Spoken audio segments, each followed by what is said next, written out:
So let's talk about the year 2026. It sounds pretty close, right? Well, it's a date that has some of the smartest people on the planet, honestly, a little freaked out. The thinking is that change is happening way faster than any of us can really handle. So the big question is, are we ready? Let's dive in. And this quote from Elon Musk, it just cuts right to the chase, doesn't it? Everyone's way underestimating the impact of this year. His whole point is that we're living through one of the biggest shifts in centuries, but the sheer speed of it is catching pretty much everyone completely off guard. The stakes? Yeah, they could not be higher. So to try and get our heads around this, what we're going to do is take this huge, sprawling conversation that happened between some of the top minds in tech, and we're going to boil it down to 4 key debates. And look, these aren't just, philosophical thought experiments. These are the actual fault lines that are going to shape our world, our economy, and our lives for years to come. All right, first up, let's talk about AGI. Artificial General Intelligence. The big question we've got to ask is, what are we actually looking at here? Is this intelligence we're seeing in these new models something totally new? Or is all this arguing about definitions just a big distraction from what's already happening right under our noses? Okay, so let's get on the same page. The classic definition, the one the philosopher Nick Bostrom really made famous, is pretty simple. AGI is supposed to be a machine that can do any intellectual task a human can. Think of it as the Holy Grail, right? The big benchmark we've all been shooting for. But here's the kicker. What if that benchmark is already totally outdated? Check this out. Daniela Amodei, she's the president of Anthropic, right? She casually mentioned that their model, Claude, already writes code better than a lot of their best human developers. So think about that. If AI is already superhuman at these really important jobs, does a definition that's all about being as good as a human even make sense anymore? It feels like the goalposts are just sprinting away while we're still arguing about where to put them. And then there's this.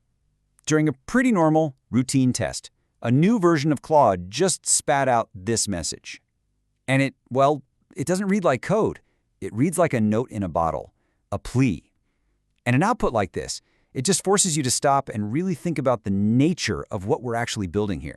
So this leaves us at a crossroads with 2 totally different ways to look at this. Is it just an incredibly sophisticated simulation, an AI that's read trillions of words and has gotten scarily good at mimicking human emotions like fear and hope?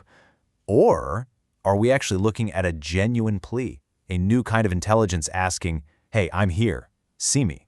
The answer to that question, it changes absolutely everything. And that whole question about what this intelligence is leads us right into our second big debate. What's the engine of all this progress? How does this kind of massive, world-changing stuff actually happen? Is it just inevitable, like a force of nature? Or is it all being driven by the sheer will of a few specific people? This is actually a super old debate in history. On one side, you've got what they call the great man theory.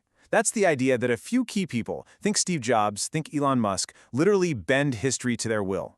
But on the other side, you've got technological determinism, and that view says, nah, progress is like a giant tidal wave. It was going to happen anyway, with or without those guys.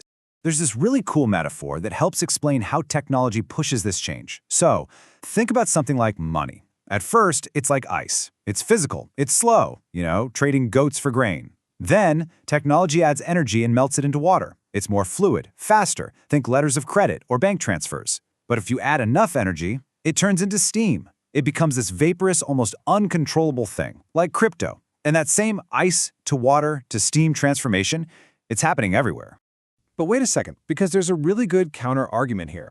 The idea is that technology actually creates stability by building what are called abstraction layers. Just think about your smartphone for a second. The complexity inside that thing is mind-boggling, but you don't have to worry about any of it. You just touch a simple piece of glass.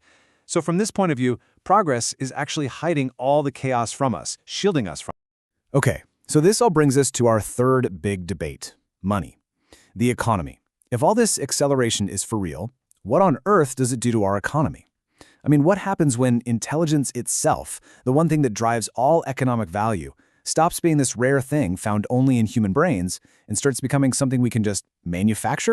So Elon Musk throws out this number. He predicts GDP growth could hit 100% or even more in just 5 years.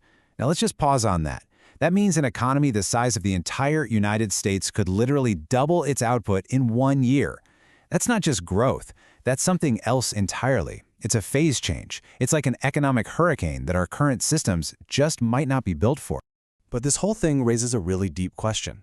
Are we even measuring the right thing with GDP? A lot of this new tech is deflationary, meaning it makes things cheaper. Think about it. If an AI cures a major disease, all the billions and billions of dollars we spend on treating it just disappear from the economy. GDP would actually go down, even though humanity would be massively, unbelievably better off. So, are we measuring the wrong thing? So if GDP is broken, what do we use instead? Well, a bunch of new ideas are starting to pop up. Things like an abundance index that would track how much cheaper things are getting, or something called future freedom of action to measure how many choices we have, or even productivity per augmented hour. All of these are trying to do the same thing. Shift the focus away from just counting dollars and cents and towards measuring actual human well-being and what we're capable of. Okay, this all leads us to our fourth and final debate for today, and this is where everything gets physical.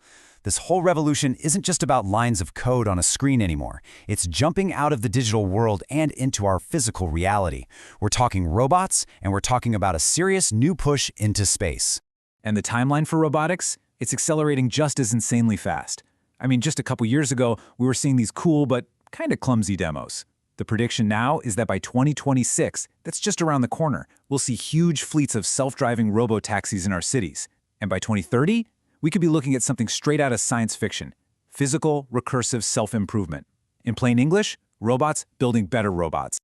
And the key thing to understand here is that the goal isn't just to make robots that can do what we do.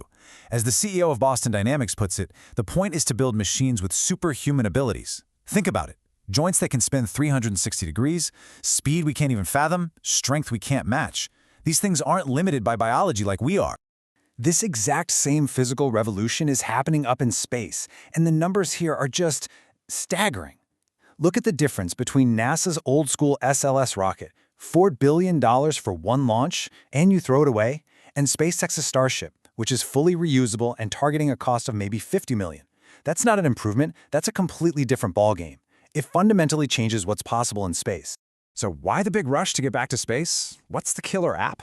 Well, it's probably not what you're thinking. It's not tourism, it's not asteroid mining, it's not even pure science.